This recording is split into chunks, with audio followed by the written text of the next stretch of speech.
দলং আৰু পথে ছবি সলনি কৰিলে এখন গাঁৱৰ কৃষক ৰাইজৰ মাজত আশাৰ সঞ্চাৰ।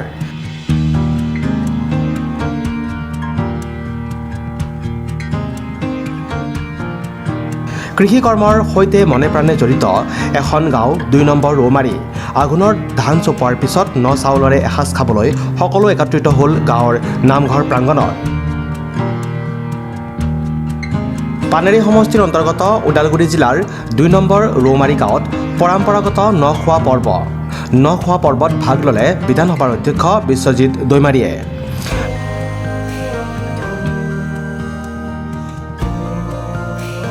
বছৰ বছৰ ধৰি এখন জৰাজীৰ্ণ বাঁহৰ দলঙৰ বাবে জলাকলা খাইছিল ২ নম্বৰ ৰৌমাৰীবাসীৰ লগতে ওদালগুৰি জিলাৰ কেইবাখনো গাঁৱৰ ৰাইজে। জৰাজীৰ্ণ দলঙৰ স্থানত এতিয়া নিৰ্মাণ হ'ল এখন RCC পকী দলং। লগতে গাঁৱৰ পথটো CC ব্লকেৰে নিৰ্মাণ কৰা হ'ল। সেয়েহে পানেৰী সমষ্টিৰ বিধায়ক তথা বিধানসভাৰ অধ্যক্ষ বিশ্বজিৎ দৈমাৰীক নিমন্ত্ৰণ জনাইছিল ন খোৱা পৰ্বলৈ। আজি ন খোৱা ইয়াত চলি আছে, তো ৰাইজে কৈছিলে যে সোমাই যাব লাগে। মোৰ বেলেগ অনুষ্ঠান আছিলে, সেইকাৰণে আহিলোঁ। ৰাইজৰ লগত লগ পাই ভাল লাগিল। আৰু ইয়াত আমাৰ ৰাস্তা আৰু দলঙৰ কাম চলি আছিলে মোৰ দিনটোত, এতিয়া প্ৰায় সম্পূৰ্ণ হ'ল।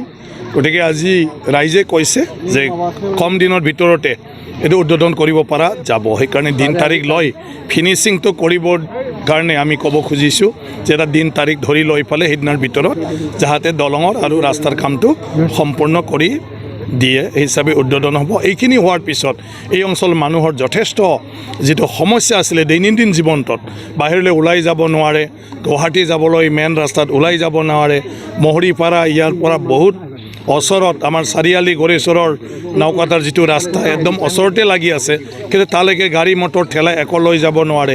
গতিকে এই সমস্যা এতিয়া নাইকিয়া হ'ব। বেমাৰ আজাৰ হ'লেও গড়েশ্বৰলৈকে, গুৱাহাটীলৈকে, নাওকাটালৈকে য'তে ত'তে ইয়াৰ মানুহে লৈ যাব পাৰিব। গতিকে বহুতখিনি ডাঙৰ সমস্যা ইয়াত সমাধান হ'ব বুলি মই ভাবোঁ। আজি নখোৱা অনুষ্ঠানো আছে ইয়াতে গাঁৱতে, কি ক'ব? এই ভাল ন খোৱাটো আমাৰ অসমীয়া সংস্কৃতি, যে ঈশ্বৰৰ কৃপাত খেতি বাতি কৰি আমি যি পাওঁ সেইটো আমি আঘোণ মাহত ন খাওঁ।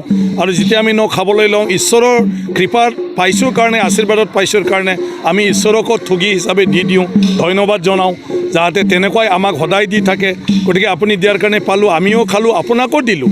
আৰু আহি থকা দিনবোৰতো যাতে তেনেকুৱা ধৰণৰ আকাল নোহোৱাকৈ আমাক যি লাগে মানে সেয়া যেন দি থাকে। গতিকে এইটো আমাৰ নিয়ম। গতিকে নাম প্ৰসংগ কৰিছে সেইটোৰ নামত। গতিকে আমাৰ সংস্কৃতিটো এই গাঁওখনত ধুনীয়াকৈ তেওঁলোকে গাঁৱৰ মানুহখিনিয়ে ৰাখিছে, তাৰ কাৰণে ভাল লাগিছে। দলং পথ নিৰ্মাণৰ উদ্যোগ লোৱা বাবে এতিয়া গাঁওবাসীয়ে কৃতজ্ঞতা জনাইছে বিধানসভাৰ অধ্যক্ষ তথা পানেৰী সমষ্টিৰ বিধায়ক বিশ্বজিৎ দৈমাৰীক। উল্লেখযোগ্য যে ওদালগুৰি আৰু তামোলপুৰৰ গোৰেশ্বৰ সংযোগী এই পথটো জৰাজীৰ্ণ হৈ থকাত বিশেষকৈ কৃষক ৰাইজে উৎপাদিত শস্য আৰু শাক পাচলি বিক্ৰী কৰিবলৈ উপযুক্ত বজাৰলৈ নিব পৰা নাছিল। অৱশ্যে সেই সমস্যা দূৰ হোৱাৰ পথত কিছুদিনৰ ভিতৰতে আনুষ্ঠানিকভাৱে উদ্বোধন কৰা হ'ব পকী দলংখন। আনহাতে নিজে খেতি কৰা সামগ্ৰীৰে আজি গাঁওবাসীয়ে মিলি ন খোৱা পৰ্বৰ জৰিয়তে লগে ভাগে এসাঁজ খায়। মাহত যিকোনো এটা তাৰিখত এই ন খোৱা কাৰ্যসূচীটো কৰোঁ, যিহেতু আমাৰ অসমীয়া জাতিৰ আগৰ পৰা চলি অহা এটা পৰম্পৰা। আজি এই পৰম্পৰাক আমি আমাৰ এই ২ নং ৰৌমাৰী ভোমলাহাটী চুবায়ো কেইবছৰমান ধৰি আমি ধৰি ৰাখিছোঁ, যাতে ভৱিষ্যতেও আমি এই পৰ্বটো চলাই যাব পাৰোঁ। সেইকাৰণে আমি নতুন ধানৰ চাউলৰ ভাত আৰু মাহৰ দালি, আমাৰ গোটেইখিনি আমাৰ গাঁৱতে উৎপন্ন হোৱা বস্তুৰে আজি আমি ন খোৱা কাৰ্যসূচীটো পাতিছোঁ। আৰু লগতে আমাৰ এই কাৰ্যসূচীত অসমৰ অধ্যক্ষ, বিধানসভাৰ অধ্যক্ষ মাননীয় বিশ্বজিৎ দৈমাৰীদেৱ আহিছিল, আৰু আমাৰ স্থানীয় MCLA ভৱেন বড়োদেৱো আহিছিল। আৰু তেখেতসকলৰো কিছু সহানুভূতি আমি পাইছোঁ।